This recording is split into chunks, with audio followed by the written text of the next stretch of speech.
पाकिस्तानात नावापुरती लोकशाही आहे. तिथल्या सरकारपेक्षा लष्कर अनेकदा वरचढ ठरल्याचं देशाच्या इतिहासात दिसून आलंय.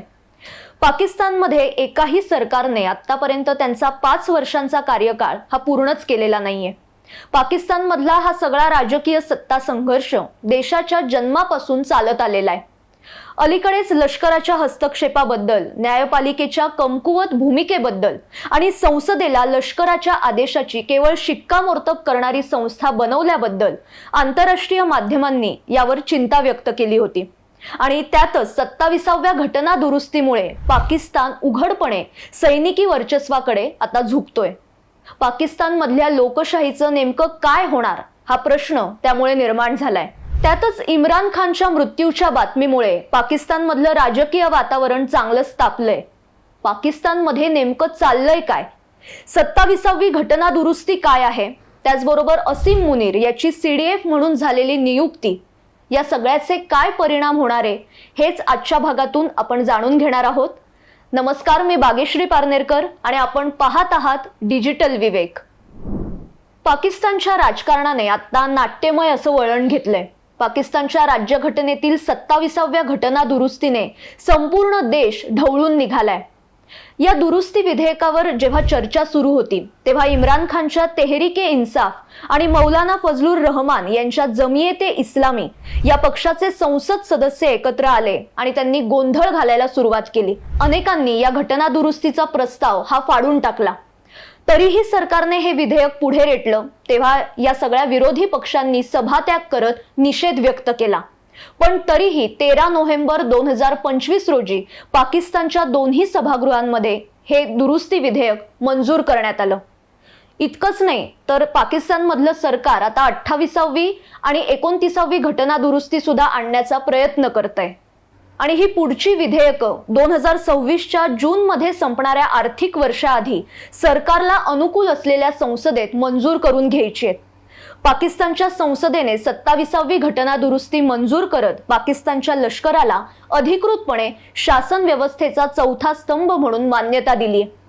ही घटना दुरुस्ती म्हणजे पाकिस्तानात मागच्या 75 वर्षांपासून लोकशाही व्यवस्था विरुद्ध लष्करी सत्ता या नाटकातला ताजा अंक आहे. 26वी आणि 27वी दुरुस्ती ही प्रामुख्याने न्यायव्यवस्थेचा प्रभाव कमी करण्यासाठी आणि लष्कराला अधिकाधिक अधिकार देण्यासाठी करण्यात आले आहेत.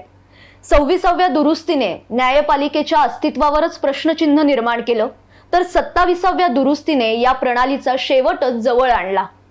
आता या 27व्या घटना दुरुस्तीत नेमकं काय आहे ते सुद्धा समजून घेऊ. यातला महत्त्वाचा मुद्दा आहे तो म्हणजे पाकिस्तानच्या सर्वोच्च न्यायालयाला समांतर अशा केंद्रीय घटनापीठाची स्थापना. घटनेचा अर्थ लावण्याचे आणि सरकारमधल्या अंतर्गत वादावर तोडगा काढण्याचं काम हे न्यायालय करणार आहे. या घटना दुरुस्तीनुसार सर्वोच्च न्यायालयाच्या अधिकारांना सुद्धा कात्री लावण्यात आली आहे.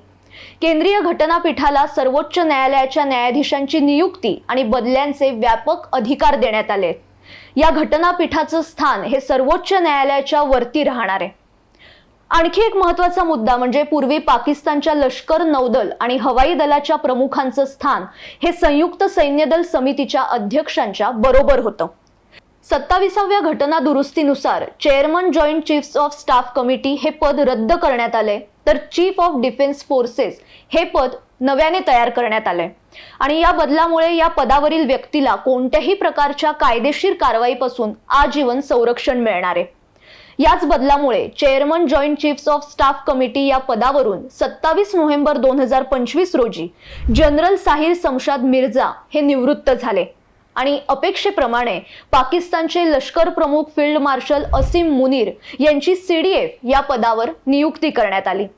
निवेदनानुसार ही नियुक्ती पुढच्या 5 वर्षांसाठी असणार आहे. आणि या निर्णयामुळे असीम मुनीर हे पाकिस्तानमधले आता सर्वात शक्तिशाली व्यक्ती बनलेत.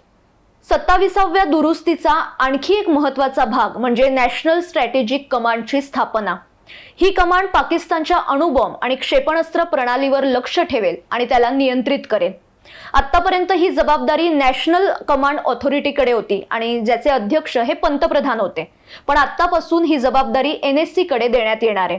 NSCचा कमांडर हा पंतप्रधानांच्या मंजुरीनेच नियुक्त केला जाईल, पण ही नियुक्ती सेना प्रमुख म्हणजे CDFच्या शिफारसीनुसारच होणार आहे. सर्वात महत्त्वाचं म्हणजे हे पद फक्त लष्करी अधिकाऱ्यालाच देण्यात येणार आहे. यामुळे देशाच्या अणुबॉम्बचं नियंत्रण हे पूर्णपणे सैन्याच्या हातात जाईल. एक प्रकारे मुनीर यांच्या हातात अण्वस्त्राचं बटणच देण्यात आलंय. पाकिस्तानमधल्या या सगळ्या घटनांवर संयुक्त राष्ट्रसंघाने सुद्धा चिंता व्यक्त केली. पाकिस्तानातील मानवाधिकार आणि कायद्याचं संरक्षण करणाऱ्या संस्थांना विकलांग करणारी ही घटना दुरुस्ती आहे, असं मत संयुक्त राष्ट्रसंघाच्या मानवाधिकार कार्यालयाचे प्रमुख वोल्कर टर्क यांनी नोंदवले.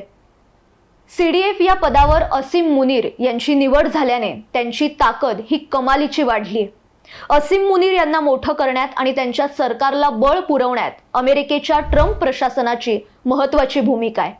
चीन आणि रशियाकडे झुकाव असलेल्या इम्रान खान यांच्या सरकारला तसंच लष्करातील त्यांच्या समर्थकांना हटवण्यात असीम मुनीर यांनी महत्त्वाची भूमिका बजावली होती. अमेरिकेच्याच पाठिंब्याने ऑपरेशन सिंदूर नंतर असीम मुनीर यांनी वारंवार भारताविरोधात वक्तव्य केली आहेत. भारताला अनेकदा आव्हान दिलंय.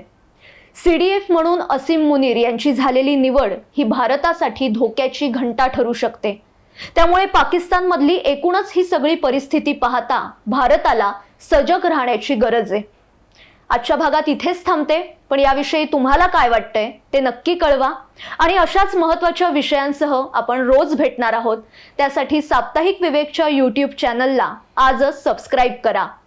धन्यवाद.